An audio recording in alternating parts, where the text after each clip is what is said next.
Shelf and No Worries RVing. In today's video, we take on 3 major tasks. The first is to decide what to do with this couch that we do not like. So it is uncomfortable. Do we get another couch to put there? Do we get some recliner chairs? How do we go about removing the couch? And then second is painting the camper. We go about painting the trim and the cabinets. They're peeling. We got to do something. And then I decide while Jim's away to rip out the dinette. So these are 3 of the tasks on this week's video. So we're gonna look to see what this couch is, what's behind it. I'd like to remove this couch out and put another couch or a different 2 chairs here. Like a more comfortable couch. Yeah, because this thing is so uncomfortable. But this is our slide, and we know there's a wheel well here somewhere. I think the wheel well starts here and goes up to the bathroom because that's where the other half of the wheel that is. still wouldn't be bad because you could take the back legs off of the chair and have the front legs sit down. Sit down. So anyway, we need to look at it. So let's rip the couch out. Sorry. It looks like it's held up with a couple of screws. They're silver there in the picture. And I don't know how I'm going to get to them. But they're not even in all the way. They're just in a little bit. This is why I don't even use this couch. It is too hard. It's not functional. I need what they call an oil filter wrench, or here, let me try one of these. I'm just telling you, that couch is so not functional.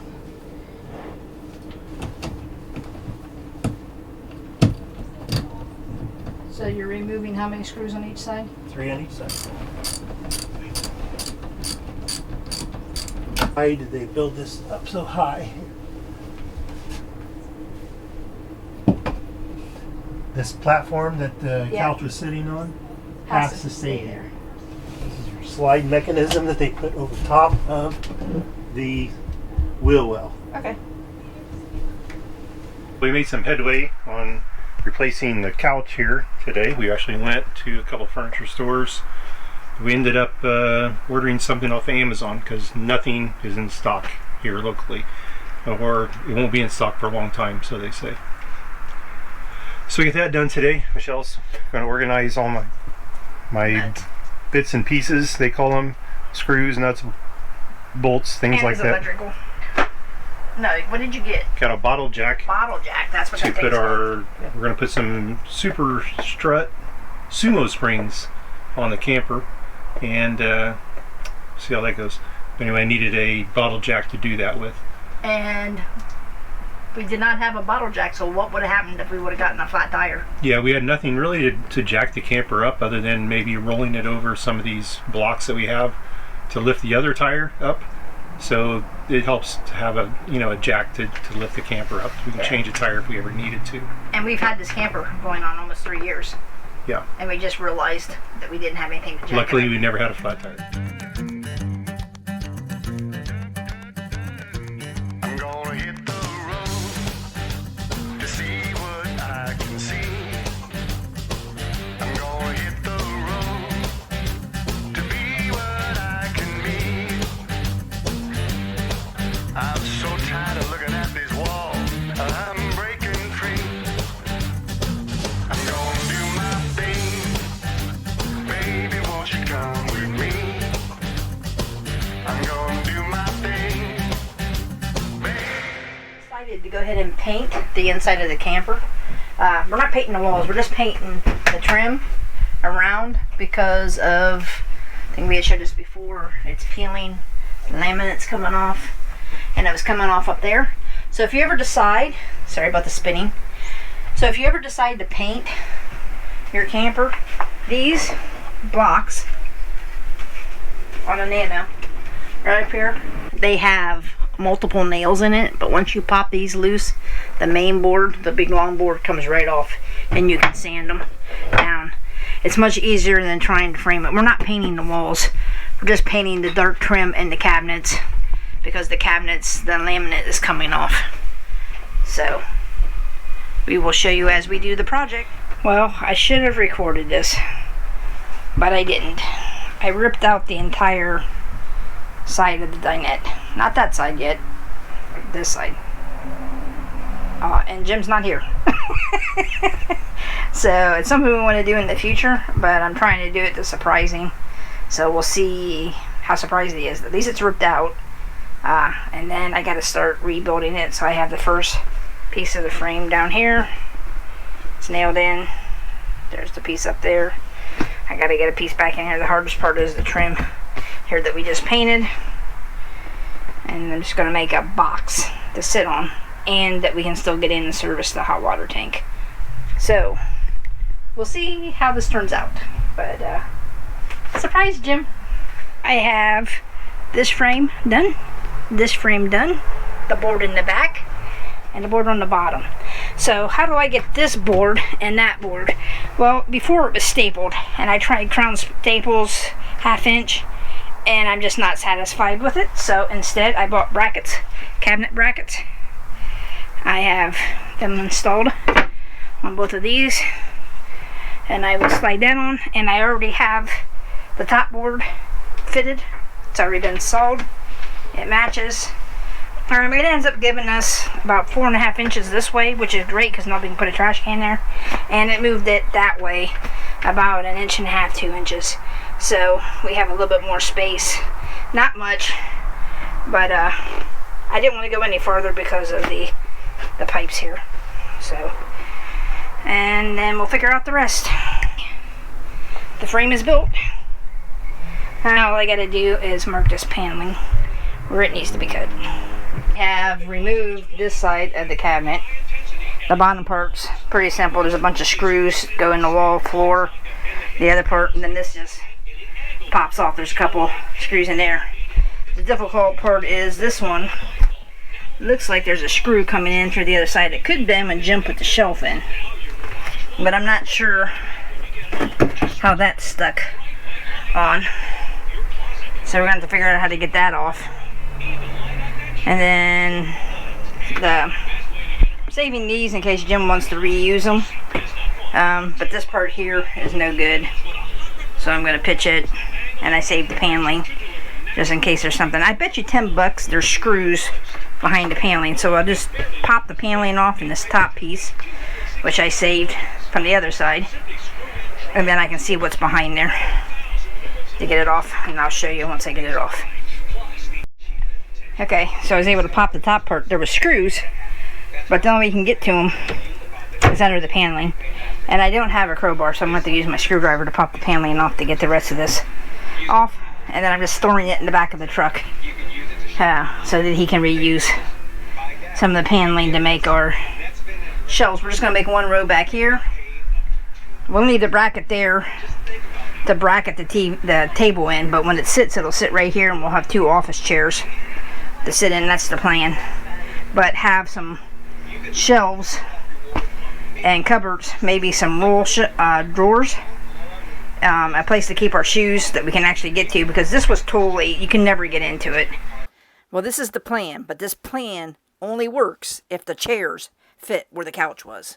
Now, if the chairs don't fit where the couch was, then we're going to have to move the chairs over to this side and change our original plan.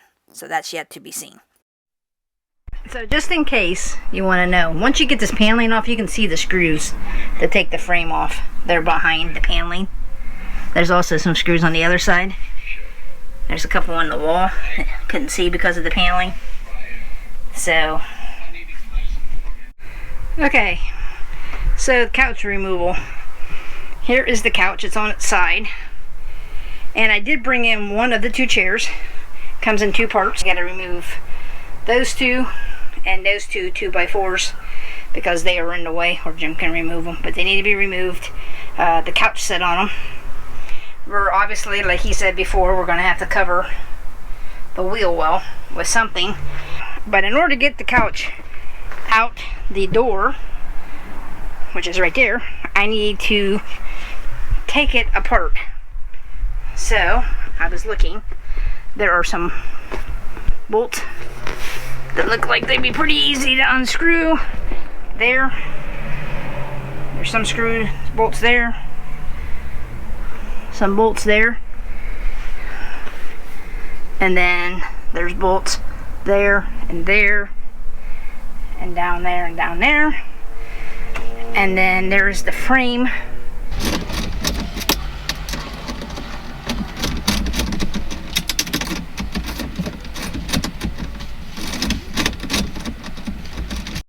If we leave the chairs here, it's going to be too high. You have to step up to get into the chairs, and it's just way too high. And it won't recline out far enough. So this is not going to work. I can fit 2 of these chairs in there. Okay, so Jim's going to be home pretty soon. And I did a little bit of redo on the corner, so I got this painted, as you can see. And I didn't like how the lid was, so I took the frame off, the trim off, recut it. It's a lot straighter, and I have the electric box. I have one there, and then I have another one right here for the slide. All he has to do is wire it when he gets home, and then help me put the trim on and buy a corner piece for there. So the trim for the top we have, and then all we have to do is buy a piece for the corner. So it's much straighter than what it was. I didn't like how it looked. So we'll see if he's surprised or if I'm in trouble. I'm never in trouble, but you know what I mean? Not happy that I went ahead and ripped out the whole entire dinette, and he knew we were going to do it anyways. So he should be here in the next 5 minutes, so we'll find out. Okay, I hear him coming. Hey, hello. You're back. Yep. Hey, that looks nice. So you like that I painted the top? Yep. It was okay? Get this done too. Was it okay that I ripped this out? Yeah. Okay. Yep, the chairs we ordered fit pretty good. Yep. So what do you think? I rebuilt the box and I moved it over. Yep. And it's smaller. It's much smaller. And I put an electrical thing there, but it's not hooked up. So you have to help me hook up. I'll hook it up. Yeah. And then you help me do the trim. Yeah, we can trim And I it got off. this done. Yeah, it looks good. So we now have power to it. So there's now power. And we left the other receptacle in case we ever want to hook it up there again. Or need one somewhere else. Or, yeah. So, but they are a pain in the butt. You don't connect the wires. You just lay them in there, push it down, and then push the back on, which can be somewhat of a problem child. So, now we just got to put the board back on and do the trim. The box is finished. The trim is done. The electric is hooked up. And yes, we had discussed ripping out the dinette and moving the box and making a new cupboard over there. But he didn't know I was going to do it while he was on back home in Ohio. So I got that all painted, got all the stuff ripped out, got the box done, and luckily he wasn't upset that I went ahead and started it before he was ready, because we also have other projects that we're working on, such as the next part of the cupboard walls painting that we're going to do is over the kitchen. So we are going to do above here. I already got it all pulled down. We're just going to primer this. I'm going to sand it, primer it. We're going to do this part here by the refrigerator, underneath the refrigerator, and this wall. I did put plastic over the bed because I am allergic to sawdust. So, but I'm going to do this side, and this, and underneath there. So we're trying to do small pieces at a time, and the door. And Jim is working on a design of the new cupboard space underneath there. So he hasn't quite figured out what he wants to do there. So that's what he's working on outside. And the cupboards, or cabinets, drawers that we're going to have with a table, and 2 office chairs to sit on. I did remove everything from the cupboards. So before I started sanding, I didn't want people to think that I literally left everything in there and then sanded. So sanding away. As you can see, the cupboards are all prepped. They've been sanded, and the masking tape's up to be painted. So there you go. He's just gonna do this part here first, primer it, and primer the entire refrigerator. Yeah, there's my list of stuff to do this week. Primer that. Oops, forgot to put tape on the floor. So I have to tape the floor there unless we want to paint the floor by accident. So we decided to go ahead and do the bottom part of the kitchen and then do the bedroom last. So we have everything taken down. Jim has got the stuff masked off. And the next thing to do is sand it. Then we'll primer it. And then it's been taken in 2 coats of paint. So if we primer really good. So that's the next steps. It's finished. Jim's got a little bit of paint in his hair. Not too bad. So what do you think, Jim? I think it looks good.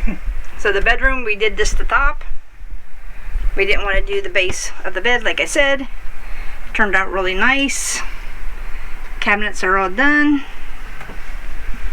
What was the hardest part of painting the entire camper? Underneath there.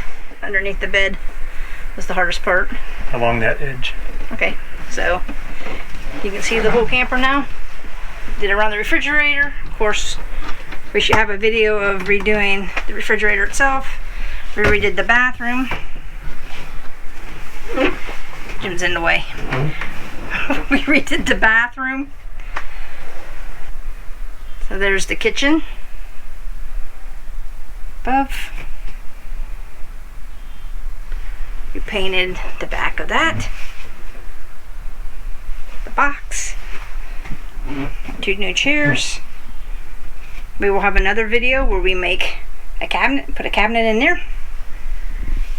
I painted the slide, that's what we started with. Well, that in the bathroom redo, but this was, the bathroom redo was separate. This is where we really started painting the camper, because this is where we seen a lot of the peeling in the kitchen. And then we'll have another video on what we decide to do here in the slide area. So, but as far as the paint job, we hope you enjoyed the video of us repainting the RV. Please give us some comments. Do you like the color? You don't like the color? Any ideas of what you would do to improve it? So we hope this is maybe inspire you to do something with painting or changing your RV. Please give us a thumbs up if you like the video. The more thumbs up, the more people see the videos. And if you haven't already, please hit that subscribe button. So thanks for watching our videos. Have a good day.